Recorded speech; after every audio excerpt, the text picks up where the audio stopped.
welcome to Matchday Live as Leicester City are in semi-final action for the first time since the year 2000. It's a super goal from Matt Elliott. It's the Carabao Cup and it's Aston Villa who are the opponents this evening at King Power Stadium, an opponent Leicester have already got the better of this season. Vardy! That will seal it! It's Aston Villa against Leicester City, and you can hear it all right here on Matchday Live. And Didi hits in! Saved by Kasper Schmeichel! Oh, what an absolute cracker from Harvey Barnes! Your place for all the big moments. You're listening to Matchday Live on LCFC Radio. Semi-final team sheets are in for Leicester City. 9 changes following the game here at the weekend against Wigan Athletic. Ben Chilwell and Dennis Praet, the only 2 that remain in the 11. 2 changes then from the last Premier League game. It sees talisman Jamie Vardy return after a 3-game absence following a spell on paternity leave and an injury. He and Dennis Praet replaced Kelechi Iheanacho and Wilfred Ndidi. Brendan Rodgers sticking with the back 3 that was so successful in the North East. Kasper Schmeichel in goal. The defence, Johnny Evans, Kagalat Soyuncu and Christian Fuchs. The wing-backs, Ricardo and Ben Chilwell. In midfield, Dennis Praet, James Maddison and Yuri Tielemans. Up front, Ayoze Perez and Jamie Vardy. On the bench, Danny Ward, James Justin, Filip Benkovic, Hamzat Chowdhury, Mark Albrighton, Harvey Barnes and Kelechi Iheanacho. The visitors make 7 changes from their FA Cup defeat at Fulham at the weekend, but it's a team that shows just 2 changes from their last Premier League outing, a 2-1 win at Burnley. The victory was soured by the season-ending injuries to Tom Heaton and striker Wesley. They're replaced this evening by Orjan Nyland and Anwar El Ghazi. Things may have taken a lead from Pep Guardiola's book. Doesn't look like there's a recognised striker in the Villa 11. Nyland then in goal, back 4, Ezri Konsa, Tyrone Mings, Courtney House and Frederick Gilbert. In midfield, it's Marvel, Makamba, Douglas Luiz and Neil Taylor. Up front, Trezeguet, Anwar El Ghazi and Jack Grealish. The Villa subs are Lovra Kalinic, James Chester, Conor Horahan, Henry Lansbury, Ahmed Helmanani, Jota and Indiana Vazislev. Thank you very much, John. Yes, hello and a very warm welcome to King Power Stadium for this huge Carabao Cup quarter-final first leg. It's Leicester City against Aston Villa. You can hear all the build-up and full match commentary right here on Matchday Live with me, Dan Bates, and sat alongside me, former Leicester City club captain and a man who had the final say the last time these 2 sides met in a semi-final. It is, of course, Matt Elliott. Evening, Daniel, sir. You okay? Yeah, very well, thank you. It was quite a nice day today, wasn't it? And then suddenly, within about the last half an hour to an hour, the rain has absolutely started teeming it down here, hasn't it? It's been predicted, hasn't it? The poor weather was going to hit sooner or later. Unfortunately, it's sooner, it seems, but hopefully that won't detract from the quality of the game this evening. But it's been unusually mild, hasn't it, this time of year? We've got to be thankful for that. But listen, it's football weather. That's the positive spin on it, isn't it? The lads will, be looking forward to it, come what may. But there'll be a little bit of zip on the turf. I don't think that will do Leicester any harm.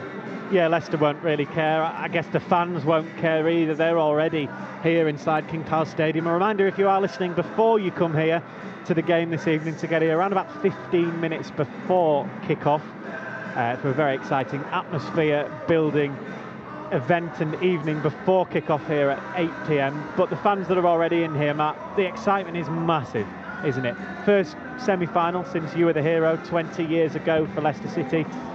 Same opponents again. You couldn't write it really, could you? No, it is bizarre, isn't it? I mean, like you say, all that time ago, 20 years, same opponents at such a similar vital stage. And but listen, it's not like it's written down and meant to be or anything. It is what it is. They're opponents in the semi-final, and they need to be overcome. Different, quite clearly, quite obviously, different circumstances, different set of players, different many things, different stadium for starters. But no, it's still a wonderful occasion, isn't it? To not be involved in a semi-final in all that time shows you how difficult it is. There's been fluctuating fortunes for Leicester over that period, and Aston Villa, it has to be said. But here's a massive opportunity to get to a major trophy cup final, and you've got to seize the moment. The here and now is what matters. But having that experience that Leicester have got one in the changing room, but two at the helm in their manager. You know, he's been there, seen it and done it. He's won trophies at different levels. And you know, that could be not necessarily the deciding factor, but could be a massive influence for sure.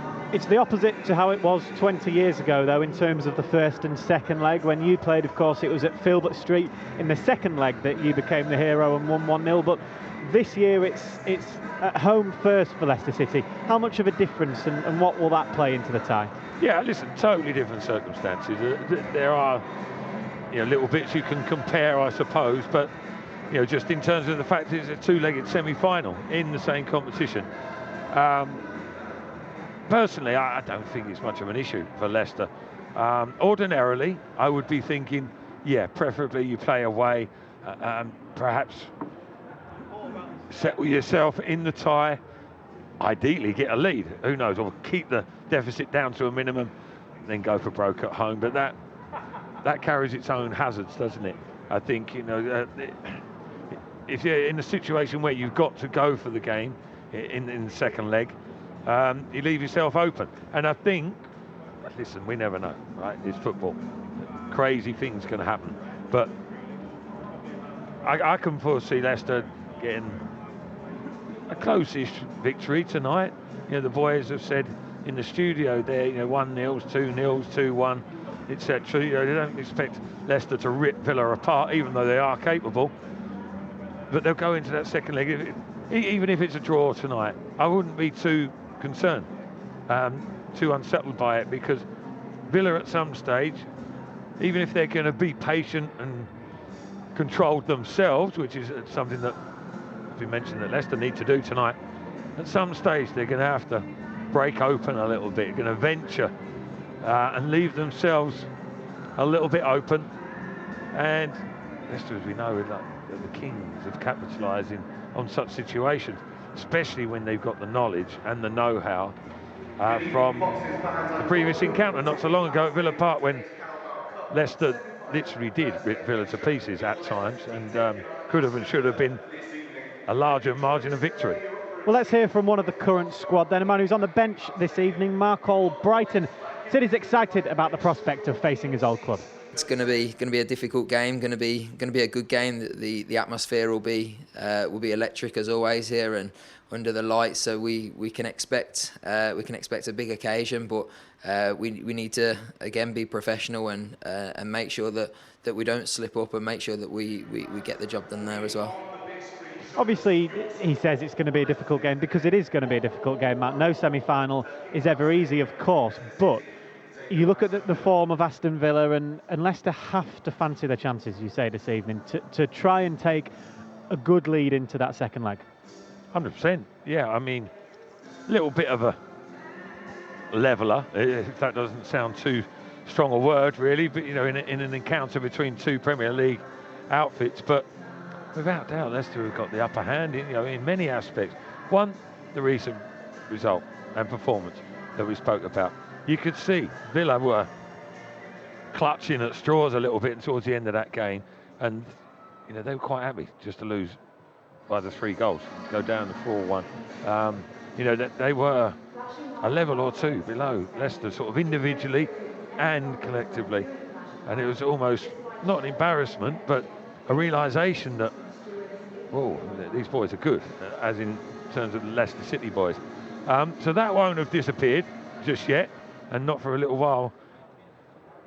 It won't do so. But I know you can sort of try and dismiss that, and this is a different encounter. We'll learn the lessons. We'll apply ourselves differently tactically. Looks like Dean Smith's going to make changes as well as Brendan Rodgers. Quite a tactical battle going on there, which could be quite intriguing as the game unfolds through the night. But I think, the injury-wise, they're struggling in terms of league form. They've recently gone out, albeit with a changed team, to Fulham in the FA Cup away from home.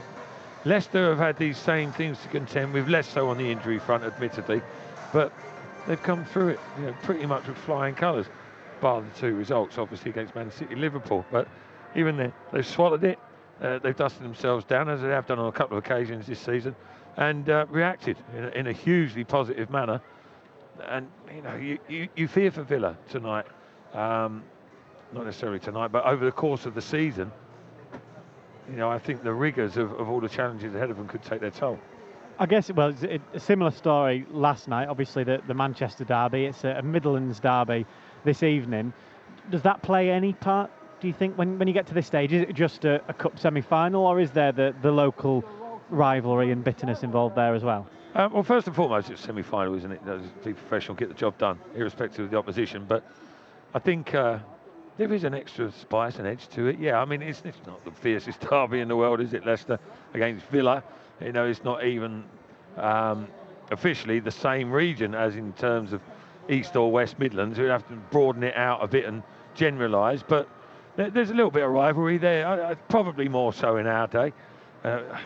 I put that down to supporters may correct me on the reasons why, but Brian Little from Leicester to Villa, etc. A couple of players went that way.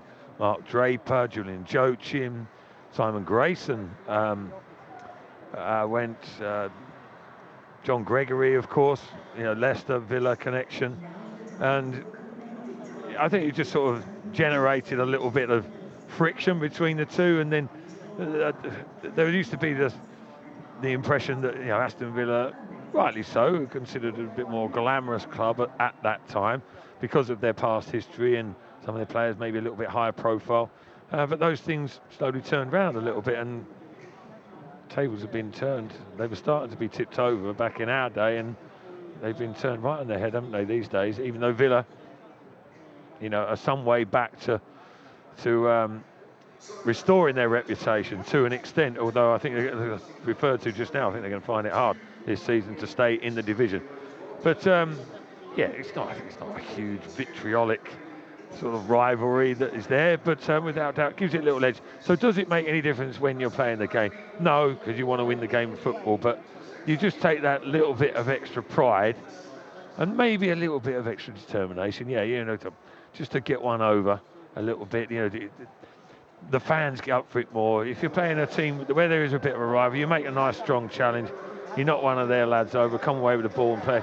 You hear the supporters roar because they enjoy it that little bit more because they know it's quieting the opposition fans as much as anything. You are, of course, listening to Matchday Live here on LCFC Radio with me, Dan Bates. Matt Elliott sat alongside me. It's the Carabao Cup semi-final first leg, Leicester City against Aston Villa. To get to this stage of the competition, the Foxes have knocked out 4 teams: Newcastle, Luton, Burton and, of course, Everton in the quarter-finals. Let's remind ourselves of how we made it to this stage of the competition.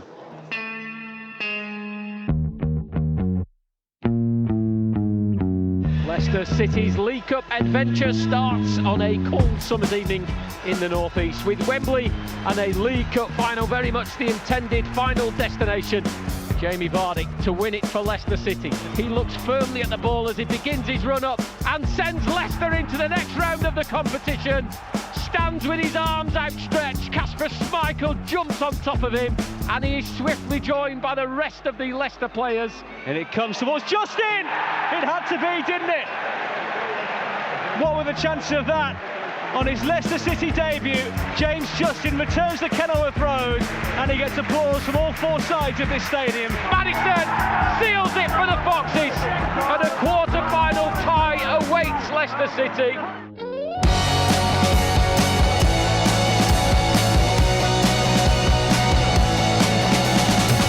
Quarter-final time once again for Leicester City.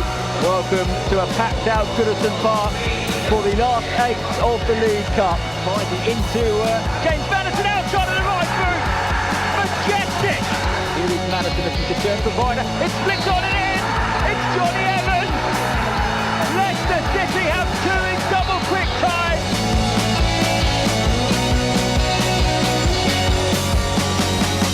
Who crosses into Tom Davis, who scores with a volley from the penalty spot.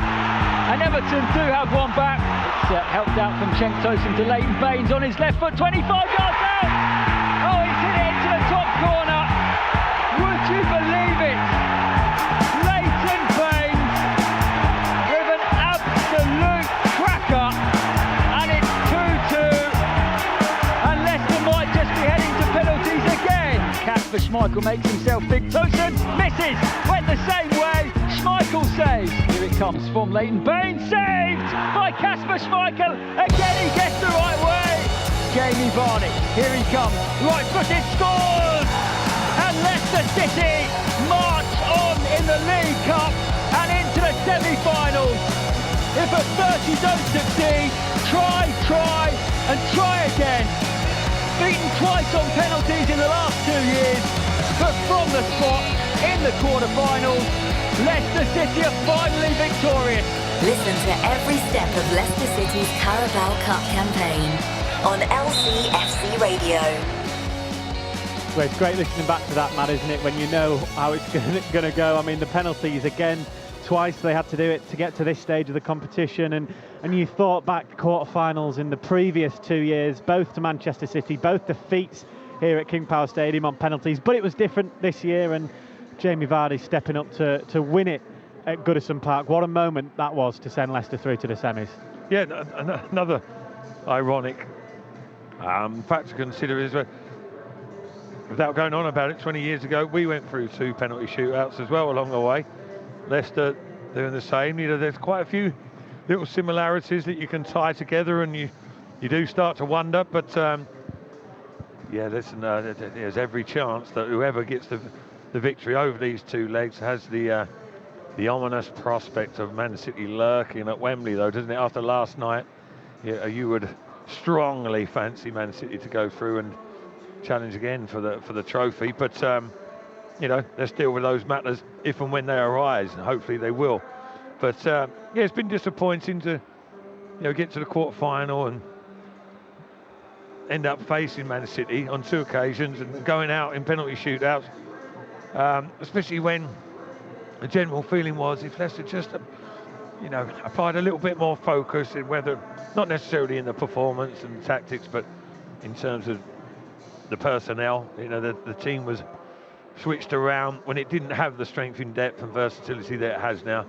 And it was a matter of what if, and it didn't happen 1 year, and he thought, come on then, we can't let it slip again for those same reasons in the next opportunity. And the same thing occurred, really, didn't it? So hopefully 3rd time lucky. Well, it was in terms of quarter-final progression, but out of the 4 teams, again, without being disrespectful, or the 3 teams that Leicester could have pulled out the hat, they would have picked Aston Villa for the reasons we mentioned before. And massive opportunity, isn't it? Massive opportunity to get this club back at Wembley, where some people seem to think it used to belong because they were there that often, but certainly overdue a trip. The man who obviously scored that winning penalty at Goodison Park, Jamie Vardy, he's not been in the Leicester team in recent games, of course. Firstly, there was the paternity cover, wasn't there? His wife, of course, giving birth to a baby girl. And then there was a little bit of an injury and a worry there, but he's back in the starting 11 this evening. How big of a boost is that for the Foxes? Yeah, I was going to say huge, but even without Vardy, still fancy Leicester strongly these days. They've coped over a period of time better than most people would have expected when he hasn't featured. Certainly in a short-term period. You wouldn't want him out for too long, would you? That may well take its toll. But yeah, it's great news. It's great news, of course. Leading marksman, not just at this club, but in the whole country, is back in the fray, isn't he? And he'll be chomping at the bit to get out there tonight in a converse way. The break he's had might have done him a little favour. We know that he's retired himself from international football, so he can focus and concentrate on his fitness and his performances for Leicester. But that little break, mentally as well, it is quite taxing when you've had a newborn child and you're trying to combine that with playing football. Quite often, sooner or later, there is a reaction, and it doesn't necessarily become instant because you're flying along as well. The excitement of the birth of your child, playing football and the buzz, and you can cope with that. But every high, there's a low that comes as well, a natural sort of lull. And Brendan Rodgers has probably been a little bit clever with it as well. One, he's given him the time off to focus on what is really important. And then, how severe the injury was or not, we don't know. Might have just been, that could have been as a consequence of not doing things right, while you're rushing around at hospitals and etc. and to and fro-ing and stressing about this. He's got other children who've got to worry about and look after. So you might not be preparing yourself properly. Not saying it was, but just putting a scenario there. It could have just been a tiny little bit of tightness. Jamie knows his body well. He's a finely tuned athlete. Slightest thing going wrong can make a big difference to him. And it might have just been a rest as much as anything. And now, when it really matters, he's ready, champion at the bit. He'll be firing on all cylinders again, I'm sure. And what better prospects for Jamie Vardy as well than a local rivalry, Aston Villa, a team he's had great success over, or certainly did last month, didn't he, at Villa Park, and a semi-final of a big major cup competition. He will be so up for this. Oh yeah, as will every Leicester City player, as will Villa players, of course. But I talked about earlier, and that sort of little bit of mentally scarred from that performance recently, and that result. I don't think you can't be. As a Villa player, even if you were in the stands watching that, you'll be sitting there thinking, oh, they're a step above or two than us here, And then you end up putting them in the cup. They'll be groaning a bit, or the shoulders would have slumped a little bit. They'd probably prefer to have played Man U. Maybe not Man City, I'll give them that. But it wouldn't be something that they were up and high-fiving each other about, the fact that they're playing Leicester City in the semi-finals so soon after that convincing defeat and emphatic victory that Leicester put on them. But, listen, you can turn things around. You can turn things around in the course of a game, even. You can flip a game on its head. I don't expect Aston Villa to be as poor tonight as they were then. But the memory is there, isn't it? The knowledge is there. And that can affect your mental approach as a team. But I expect different tactics tonight. I suppose there's less emphasis on them going out trying to win the game. They're just trying to keep what they've got to a level. But I don't know. They don't seem to have that cohesion between them. It's not clicking for them at the minute. Most things that can go wrong possibly are going wrong for them at the moment, and it's a difficult time. But in the face of adversity and all that, the manager will be looking for a reaction from his players. And because of that, because of the poor run of form that they get, maybe you get the sense that they could come here and try and sit back and soak up and defend, and that's exactly what Johnny Evans thinks might happen. He says that patience may have to be key this evening. The way we've played at home a lot this year, and after the last game against Villa away in the Premier League, I think we'll have a lot of the ball. I think they might try and maybe counter attack a bit more. So have to be patient at times, and hopefully we can. We've learned from games over the course of the season that to be patient and find the right ways to break teams down, but also be secure that we're not letting them break on us. As we were just hearing from Johnny Evans there, he strolls out onto the King Power Stadium pitch alongside the rest of the Leicester City 11 and substitutes for their warm-up this evening ahead of this huge Carabao Cup semi-final first leg against Aston Villa. Matt, we heard from Johnny Evans there. He was talking about patience, particularly here at home, which is something that, compared to last season, and certainly early last season, the difference of Leicester when they come up against a team that sits back has been remarkable, hasn't it? Yeah, it has. You see other teams struggling with it a bit. The likes, an extreme example is probably Manchester United. People saying they're as good as anyone in the moment when they're counter-attacking. With the front three that they've got on occasion, but different kettle of fish when they're asked a few questions or set different propositions. But Leicester have been pretty impressive, I think, all round. Whichever circumstance they've come up against, it's just natural. It's a different type of game. If you're going toe to toe, there's going to be more freedom, more expression out there, more holes, gaps to expose. But it's part and parcel of football these days. It is Yeah, listen, it always has been the case. Teams used to sit back and try and play on the counter. We used to do it on many occasions, and many other teams in that era. It's not as new as people would like to have you believe, but there's more emphasis, I think, on the tactical side. It's probably a little bit more detailed than there used to be, but primarily it's the same. If you fancy yourself as being competing on an even keel with the better teams, then you go and try and match them up a little bit. If you're a little bit wary and you're going to try and be professional and grind a result out, you sit back and minimise the the times you leave yourselves exposed. It's common sense. It's nothing crazy, and it is something that previously Leicester have struggled with. Yeah, when teams have sat there, because Leicester proved themselves to be a medium to very good team, or an average to very good team in the Premier League. They've struggled with that aspect of their play. Now that they're a very good team, they've got more strings to the bow, more flexibility, and Brendan Rodgers has to take a lot of credit for that, as do the players who've taken everything on board. Brendan Rodgers, that man you just mentioned there, has got this incredible record in cup competitions. He's progressed from his last 30 domestic cup ties. So Liverpool, Celtic, Leicester, ridiculous record. Incidentally, the last team that did knock Brendan Rodgers out of a domestic cup competition was Aston Villa in the FA Cup semi-final when he was at Liverpool. So hopefully that doesn't continue. But I guess from that point of view, a semi-final, different cup competition, but he'll want his own personal revenge on Aston Villa. Well, yeah, it's a distant memory now, isn't it? Although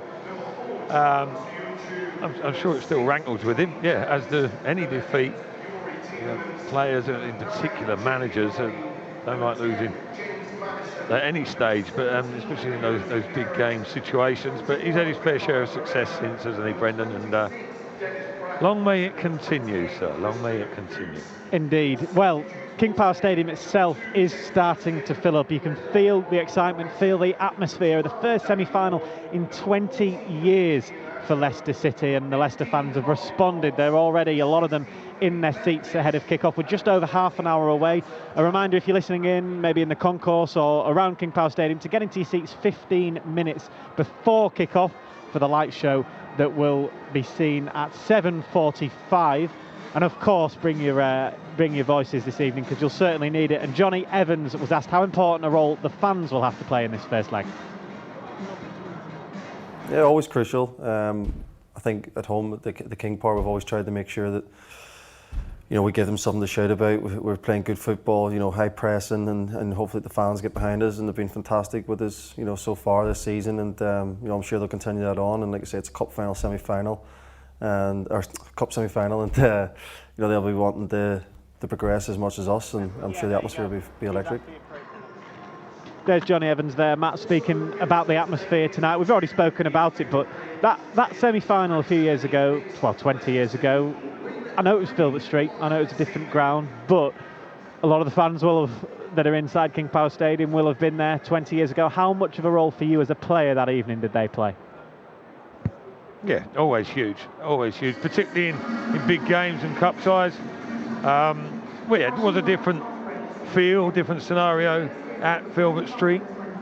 It was a little bit, I don't know, it came across a little bit more passionate, I think, because everyone could group together in the noisier fraternity, shall we say, congregate behind the goal in the Kop, and but generally there was a real buzz back then, as there is now, in a different way. But fans are huge. They give that encouragement. I used to love the Martin O'Neill clap they did with a real quick rhythm, and it almost, it just reminded you of sort of going to battle. Literally, I know it sounds a bit over dramatic, but it was Martin O'Neill's army, and the fans and players were one pretty much. And I'll just plot myself on the screens there. Talk about trying to put me off the stride. How many times have you already watched that, by the way? I know we sat down this week. How many times? Not enough, son, not enough. But where were we? Yeah, the support was brilliant. I don't know. I'm not saying there isn't now. It's difficult because times have changed, but there was a real connection between the players and the supporters back then. We used to mix together, and I don't know, just in the streets of Leicester and sometimes in the bars of Leicester or in around the players' lounge. There was a more social contact, shall we say, between players and supporters back then. Certainly than there is now. Not the players' fault, just the way things have developed. But yeah, it was a wonderful feeling, Just memories coming back to me now as I see the scenes on the screen. Walsh, you're giving me a bit of a cuddle. Even John Robertson got excited that night. I tell you what, you can sit back and watch that. Oh, you're on the screen now yourself. You can watch that while our commentator John Dunn gives us an update on tonight's team news. Was that start of the decade, end of the decade, as you appear in the flesh there, Matt? Yeah, team news for the Foxes. 9 changes following the win here at the weekend against Wigan. Easier to tell you, 2 changes from the last Premier League 11. That was a 3-0 win against Newcastle on New Year's Day. Jamie Vardy returns, and Dennis Pratt also in the starting 11. Kelechi Iheanacho on the bench. Wilfred and Ndidi missing.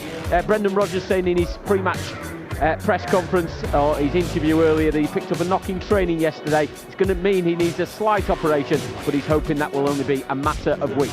Schmeichel then in goal. Back 3, Evans, Soyuncu and Fuchs. Ricardo and Chilwell at wing back.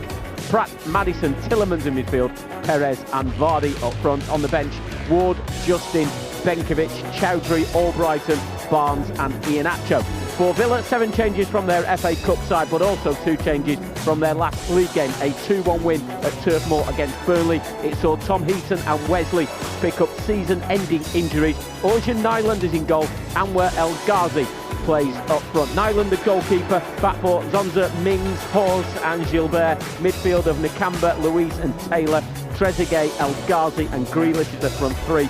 On the bench, Kalinic, Chester, Horahan, Lansbury, El Mohammadi, Jota and Vasilek. Thank you very much, John. Just under half an hour now to go until kick-off here at King Power Stadium for the Carabao Cup semi-final. First leg still to come here on Matchday Live. We've of course got full match commentary at 8 p.m, but before that we'll talk Aston Villa and we'll hear from Dean Smith and Brendan Rodgers. You're listening to LCFC Radio. The Duke and Duchess of Sussex have announced they intend to step back as senior members of the royal family. In a statement, Harry and Meghan say they'll work to become financially independent. They've also revealed they plan to split their time between the UK and North America. Our royal correspondent Rhiannon Mills has more. It's interesting to see that they are saying that this is with the full support of Her Majesty, the Queen. They also say that they will continue to collaborate with the Queen, the Prince of Wales, the Duke of Cambridge and all relevant parties.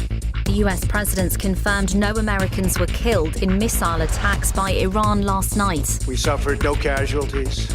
All of our soldiers are safe and only minimal damage was sustained at our military bases. 2 facilities were targeted in Iraq, where America and its allies have troops. It was in retaliation for the killing of a top Iranian general by the US on Friday. Donald Trump insists he doesn't want a conflict. Ukraine says it's sending a team of experts to the site of a plane crash in Iran. 3 UK nationals were among the 176 people who died when the jet came down in Tehran this morning. That's the latest. I'm Anna Russell.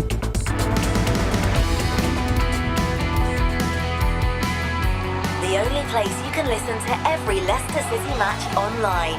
This is LCFC Radio. Yes, welcome back to LCFC Radio's Matchday Live with me, Dan Bates, and Matt Elliott sat alongside me. We've just had confirmation from Brendan Rodgers, Matt, on the news of Wilfred and Ndidi. He said he took a knock in training yesterday, which unfortunately means he might need a slight operation tomorrow. That'll put him out for a few weeks, so that's unfortunate, but it's not overly serious. So hopefully going into February, he'll be fit and ready to go again. So confirming there that he'll be out certainly for a few weeks. You'd normally say a big blow for Leicester, wouldn't you, Matt? But then you look at the players that can come in that position. Tonight it looks as if Dennis Pratt will do the role. Hamza Chowdhury has been fantastic when he's played this season. We've even seen Papi Mendy when he's played look good as well. Yes, no, that's right. You know, that's a sign of the times, really. It is a blow, don't get me wrong, because Ndidi is an integral part, isn't he, of Leicester's play. Probably as influential as any player outside Jamie Vardy, let's say. But, you know, even then, without Vardy, as we mentioned before, Leicester can cope without him. So I don't think it's a matter of Leicester not being able to cope with Ndidi. But again, you'd rather have him than not, wouldn't you? Because he's become hugely influential in his role. You know, he's becoming more and more astute, more intelligent. You know, his reading of the game is improving, his awareness of his position. He's up there with the very best in the Premier League in his particular role, and he will be a miss. Interesting that Pratt gets the nod tonight rather than Chowdhury, say, for instance. Even Mendy would have been casting half an eye on the situation, but not to be for him. But I think that's probably a little bit of an insight into the way Brendan's looking at it this evening. Pratt, of the two, him and Chowdhury, is probably slightly more creative at this moment in time, or more forward thinking. Probably has the, well, maybe doing Chowdhury a disservice, to be honest, but there's a greater set of skills at the moment, you know, in terms of distribution possibly. But you know, Brendan Rodgers has gone for that option because it's as if he really wants to take the game to Villa tonight. Not that they wouldn't if Chowdhury was playing. Well, do you think that maybe because of the opposition he's decided that Pratt over Chowdhury is maybe more that when he does, because Leicester will see a lot of the ball tonight, I think that's fair to say. Yeah, exactly. That's what we're trying to put across, really. It's, I don't know, I'm just surmising here. I might be talking gobbledygook, I often do, but yeah, I think, you know, it's just that added extra that Pratt maybe gives you at the moment. Chowdhury is more adept in the defensive aspects of the game, I think. You know, if it was, I'm not being disrespectful to Aston Villa or dismissive of them. It's just, I think the way the game is likely to go tonight, he sees the benefits of Pratt outweighing those of Chowdhury in terms of how Leicester are going to operate. Now, if and when, depending on the score, if he has the same players available, let's say, I don't know, if Leicester were to win 2-0, he might go, right, okay, and that which Brendan likes to do. He likes to shore things up, doesn't he? He goes, right, Chowdhury's going in there, Wilfred's not going to be fit, okay, you know, but he might have a more defensive look to the midfield. You know, that may well be the case, but the state of the game dictates your options, doesn't it? But, you know, I wouldn't be surprised if that's crossed his mind. He looks at every little detail, doesn't he, and tries to give his team his best chance of possible winning the game. Well, let's take a close look then at this evening's opponents, Aston Villa, and we'll hear from former Villa striker Gary Thompson, and he told us about the reliance on Jack Grealish, as well as that 4-1 result at Villa Park last month.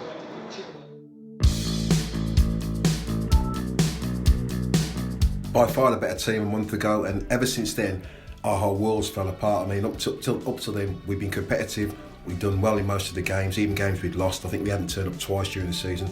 Leicester tore us apart, looked the better side by far. Anything we brought to the table they had an answer for, and to be honest, it looked, after the third goal, it looked like we chucked it in a little bit, so we had to rebuild from there or pick up the pieces. We've got a couple of results lately, still not 100% right. We've changed the formation, so I think today Dean will be saying, as long as we go back to Villa Park still in the tie, then anything goes. We take a 1-0, we take a draw obviously, but as long as there's one goal in it, we can go back to Villa Park, we've got a chance. To be honest, since John McGinn got injured, and Jack Grealish was the main man before that, it was him and McGinn.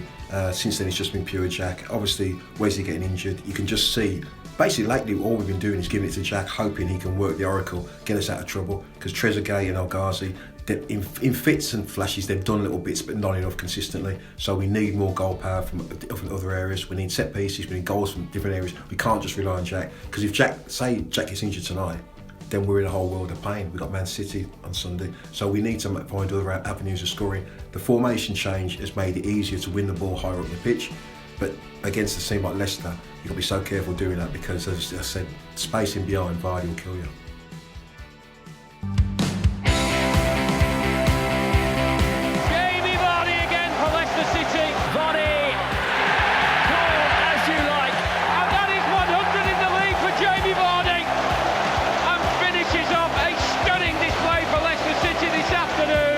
Hi Leicester fans, it's Jamie Vardy here. You're listening to LCFC Radio, the best place to follow every kick of our 2019-20 season. That was former Villa striker Gary Thompson there, speaking about Aston Villa this evening. Matt, he was on about Jack Grealish and the reliance that Villa have on him, and they have done really well for a good year and a half, 2 years from their championship coming up through the playoffs. Now that John McGinn's out as well, and Wesley's out for the rest of the season, the striker, he has suddenly been catapulted from the main man to the ultra main man. Yeah, he certainly wasn't holding back on emphasising the importance, was he, of Jack Grealish. I mean, most people are aware of that, and most people have the same opinion, but Gary obviously watches them more regularly than most. Seems very honest in his appraisal of what he spectates, and it doesn't sound particularly healthy for Aston Villa, does it? In that, no team wants to be overly reliant on any individual figure, whether it's Jamie Vardy or whoever you want to pick, Jack Grealish in this instance. But he's a quality player. I saw him downstairs in the tunnel, by the way. He's a big old boy. He's an athletic lad and powerfully built, as well as having exceptional ability. And I remember seeing him when he was first coming on the scene, Leicester against Villa at Villa Park, and came on a substitute straight away. He's striking in his appearance, but he's striking because of his performance as well. And you can see he's a natural footballer. I'm actually surprised it's taken him this long to get to the level where he is now, because people have been talking about him for, I don't know, 2.5 years, possibly longer, 3 years or so. And I know that he's maturing, etc., and people speak about him off field and all this, but natural development. But he's a quality footballer, without a doubt. Leicester are going to have to keep an eye out. Just, however dominant they are tonight in terms of possession, etc., Grealish is always going to be a threat. Well, as you were talking, Matt, we just saw him slot one in, but before that, he curled one from, they're doing a shooting warm-up, the Aston Villa players, and he curled one literally crossbar and in, top corner, couldn't have been placed any better. He's running up to another here, wonder if we put the mockers on him. No, bang, top corner again. He clearly has an awful lot of quality, doesn't he? So how important is it that Leicester stop him as early as they can tonight? Yeah, 3 out of 3 that was, wasn't it? And all from 20 yards. Okay, the keeper might be chucking a few in just to build the lad's confidence, but yeah, no, without doubt, it's uncontested. There's number 4 popping in the back of the net, little volley, bottom corner, perfect technique. It's almost too easy for him. There, he wants a better challenge than that. He's walked off in disgust and says, test me a little bit harder than that. But yeah, he's a quality footballer. There's no doubts about it. Yeah, he's got the ability to get hold of the ball, run at people, hold people off, be creative. He can pick a pass. He can shoot from distance, score a wonder goal, as we've seen of late regularly. I would say he's going to be a real talent. He is a real talent, but he's going to consolidate that talent very soon, I think, and more than likely not in an Aston Villa shirt for too long, although they'll desperately need him for the rest of the campaign. Well, one man who's very, very pleased he is in an Aston Villa shirt is, of course, his manager, Dean Smith. He's been previewing the game this evening, and he said that the competition means an awful lot to him. The players are all ready. We don't have an awful lot of choice with the numbers we've got at the moment, but it's a competition that, as a football club, we've got a great history, and some of my best memories of watching this football club as well. My dad taking me to the 77 Cup final. Certainly everybody's looking forward to this game. We'll hear in a moment from Dean Smith about his reaction to that 4-1 at Villa Park, Matt. It was only last month. In fact, I think it was just a month and a day ago, that result. How much of a bearing do you think that will have this evening on both sets of players? I guess from a Villa point of view, they'll want to right those wrongs of that afternoon. The Leicester players will take confidence knowing that they did that. Yeah, probably not early on. I think if Leicester were to go ahead, then you'll see a test of Aston Villa, because even though this is over 2 ties, over 2 legs, this encounter, if Leicester were to take the lead at whatever stage, not even necessarily early on, I think you'd see Villa heads drop. I think they'd think, right, here we go. And even if it was in the latter stages of this game, they think, okay, we've held out for a while, and eventually something's going to give, and it has. And I think again the heads would drop, partially because they know what this Leicester team are capable of. Majority of the players are the same. A couple missing, I know. Ndidi, one of them. Iheanacho, another on the bench. So the circumstances are different. I thought the lights had gone out then for a minute. I remember the show was going on, of course. But then Villa have had time to sort of take stock and learn and pick up a few tips and apply a few techniques, so to try and counter Leicester City. So in that respect, they'll be trying to rid themselves of the memory of that defeat and that performance. It's easier said than done. It's still lurking around there somewhere. If Leicester get in the ascendancy, start piling on the pressure, that's the real test for Villa. As Matt just referenced there, the light show is starting inside King Power Stadium here at the moment. And just as both sets of players went down the tunnels for their final instructions from their managers, a few Leicester players, some of the substitutes, Mark Albright and James Justin, were still out there doing some warm-ups, and they were doing shooting drills in the dark down there. So good luck to the goalkeeper with that one. But it does look fantastic when the lights go like this. Let's hear one more time then from Dean Smith, who was looking back at that 4-1 defeat at Villa Park. We were very open in our rest defending. They counter-attacked us very well and scored some good goals. But it's also easy to forget that we had the best chance after 12 minutes in at the crossbar, and it could have been a very different game. And Tyrone then gets injured, which leads to their first goal. Very much rose-tinted glasses, that, isn't it, Matt? Looking back on that result. Listen, you've got to defend your team, and you've got to, look after yourself. And listen, I don't blame him for mentioning that, but the easiest way is to say, well, we weren't at our best. Leicester were very good on the day.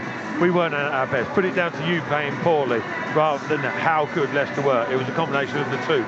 But don't start clutching at straws saying, well, by the way, we had a good chance. And if we, the game doesn't turn on one opportunity, yes, it might have been a slightly different scenario. Obviously, might change the scoreline. Would it have changed the rhythm and the pattern of the game? No. Right, well, let's hear from his opposite number, who was speaking about that game. He compared the game in December to what he expects in the Cup this evening. They are different. Of course, you gain confidence when you win and play well in any game, especially against one of the opponents. So, but they're different games. They're cup competitions. So, and you've just got to, as I said, stay very calm, but play the game with lots of emotion and really play how we've been playing for the season, really, which is look to impose our way. Always respect the opposition and their qualities and their strengths, and like I say, we're playing at home first, so we would like to be able to take an advantage to the second leg. Well, that man Brendan Rodgers, Matt, we've already spoken about his record in domestic cup competitions, quite staggeringly good. Not lost in his last 30. He and Leicester City, well, Leicester City hoping to reach the final again. Each time they've played in a semi-final of the League Cup, they've gone through to the final. So 5 times they've been in a semi-final. They've made the final all 5. They'll be hoping to do exactly that again this evening. Well, as I said earlier, long way to continue. But some record, isn't it? Normally you get to this stage of the competition, there's some very good sides you're up against, you've got to compete with, and that sort of record bodes well, doesn't it? Bodes well for tonight, as we say. But because of what's happened before, it's not all about Brendan Rodgers, it's not all about anyone in particular.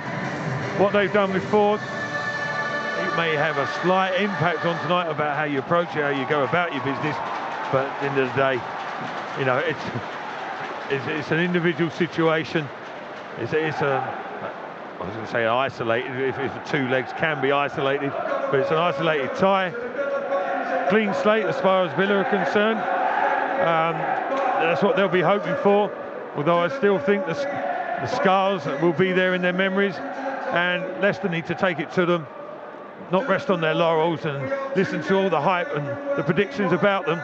Go out, and the proof is in the pudding when they get out there on the pitch. What do you think Brendan Rodgers is saying right now to his Leicester City players?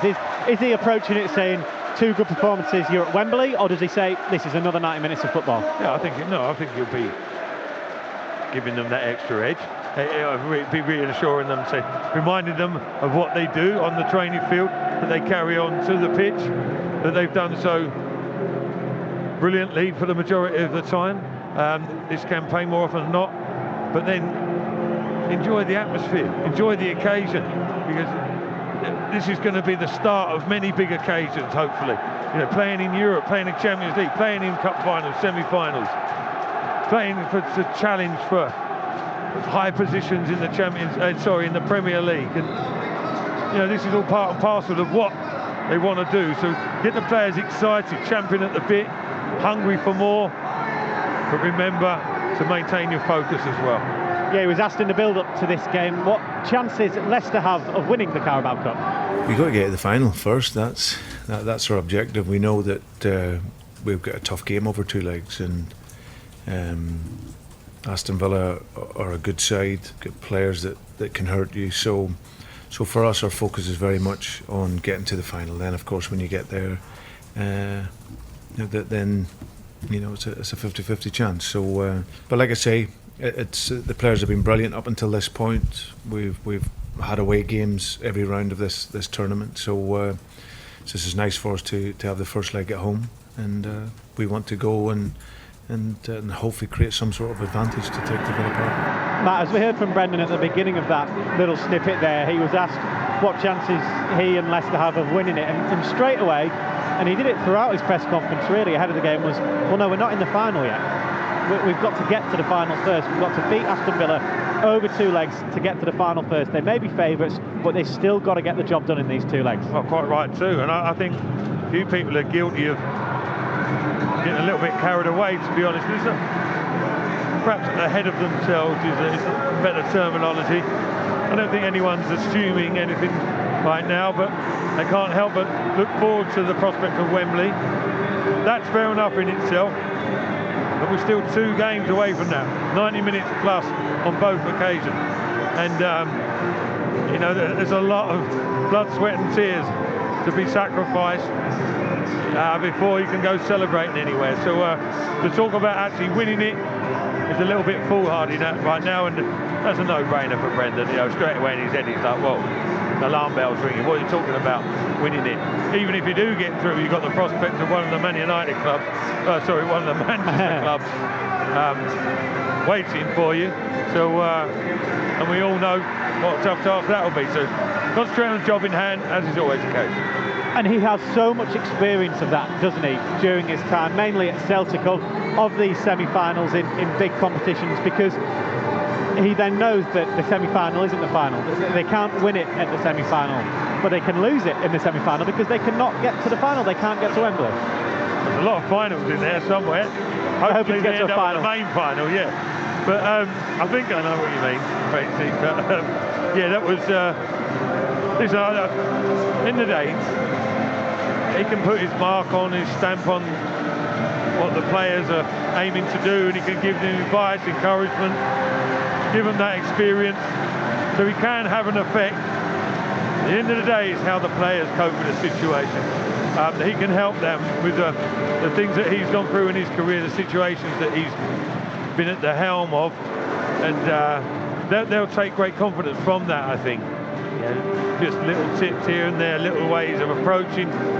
They won't see any overexcitement themselves in the manager's eyes, but they'll see a hunger and a determination and an eagerness to go out there and achieve more, and hopefully they'll react to that and take it out onto the pitch.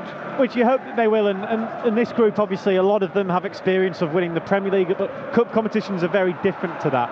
A few of them obviously had the experience of the Champions League, these huge nights under the lights at King Power Stadium in the Champions League, so they know what it takes to go through over 2 legs as well. Yes, yeah, they do. They acquitted themselves exceptionally well, didn't they, in the Champions League performances, and effectively 2-legged affairs in a roundabout way, or a mini league, wasn't it? And look, if you speak about the players who won the Premier League and they've experienced a lot in their career that let's face it, the majority of them, if not all of them, didn't expect to, but they took it in their stride, and it wasn't just turning up and making an appearance in the Champions League. They did exceptionally well in that. Quarter-finals, made a good fist of that tie even. For these players as well, though, majority of them have had a taste of success that they didn't expect, but they're still hungry for it, aren't they? They've sampled it once in the and in extreme form. Now, in a mildly diluted manner, they've got an opportunity to experience something else. Perhaps not at the same level, but in a different way, as you say, in a cup competition, and the buzz that you get out of that, the appearance at Wembley. Putting yourself down in not just Leicester's history books, but in football's history books at a level. And these players, the clock ticks on a lot of players' careers, and not just the young boys, but they will have the realisation of what it means. But the Vardys, the Fuchs, the Schmeichels, and the other players in and around the squad like that, they'll be as excited as the young lads. Well, that man you just mentioned there, Kasper Schmeichel, has a steely look in his eye. He's ready to lead Leicester City out for this semi-final first leg of the Carabao Cup. Kagor Soyuncu, he's behind him. Johnny Evans, all the experience in the world, doesn't he? The Premier League winner, and of course twice League Cup winner as well, ready to come out for Leicester City. A reminder, if you're listening in on social media, these feeds will stop just before kick-off. You'll have to head to lcfc.com/radio to listen to all 90 minutes of this Carabao Cup clash on LCFC Radio. All of it is, of course, available for free, but it's time to hand you over to your commentary team of Matt Elliott and John Dunn. Maddison, oh, that is absolutely brilliant! And it's a beauty. Jamie Vardy again for Leicester City. He's up and running. What a fantastic goal! Touch, back of the net. Come on. There's a somersault to celebrate with the travelling Blue Army. All the games, all the goals, and all the big moments. You're listening to LCFC Radio. Whether it be a Premier League trophy presentation, a Champions League night, or even a more sombre occasion, King Power Stadium knows how to host a big occasion. Supporters of the Foxes arrived to their seats this evening, greeted by a Leicester City flag, and they are now being waved from side to side as King Power Stadium looks picture perfect as it prepares to host its first ever Cup semi-final. For the Blue Army, a first semi-final for 20 years is about to unfold. We've had the fanfare, the music and the light show. Now it's time for the players who have emerged from the tunnel to illuminate and sparkle on a pitch that looks as amazing as ever, with an added shimmer under the lights following a downpour of rain that started an hour ago. Following 4 quarter-finals in 3 seasons, the Foxes finally made it through to the last 4 of a cup competition, and the League Cup is one that is close to the heart of Leicester City. 5 times the finalists, 3 times the winners of this trophy. They have never lost a semi-final in this competition, and the last one they took part in was against Aston Villa 20 years ago. In Brendan Rodgers, they have a manager who revels in cup competition, having won his last 30 domestic cup matches. His last defeat was in a semi-final. That was in the FA Cup in 2015. He was the Liverpool manager. The opponents were Aston Villa.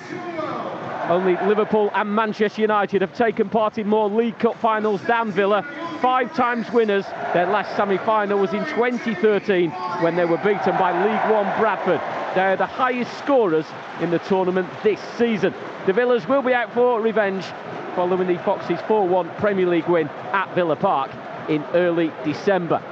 Both sides were in FA Cup action at the weekend. Leicester beating Wigan. Only Ben Chilwell and Dennis Pratt remain in the 11. There are 2 changes following the last Premier League game. That was the 3-0 win at Newcastle on New Year's Day. Talisman, leading scorer, Jamie Vardy returns after a 3-game absence. Kelechi Iheanacho and Wilfred Ndidi miss out. Wilfred Ndidi picking up an injury and will go through a minor operation tomorrow. Schmeichel in goal, back 3, Evans, Soyuncu, Fuchs, Ricardo and Chilwell the wing backs, Pratt, Maddison and Tielemans in midfield, Perez and Vardy up front. Villa dumped out of the FA Cup at the weekend 2-1 at Fulham. 7 changes to that 11, 2 changes to their last Premier League game, a 2-1 win at Burnley. It saw Tom Heaton and striker Wesley pick up season-ending injuries. Orjan Nyland starts in goal. Anwel Arganazi comes into the starting 11. No recognised striker in the Villa 11. In the first half, Leicester City will defend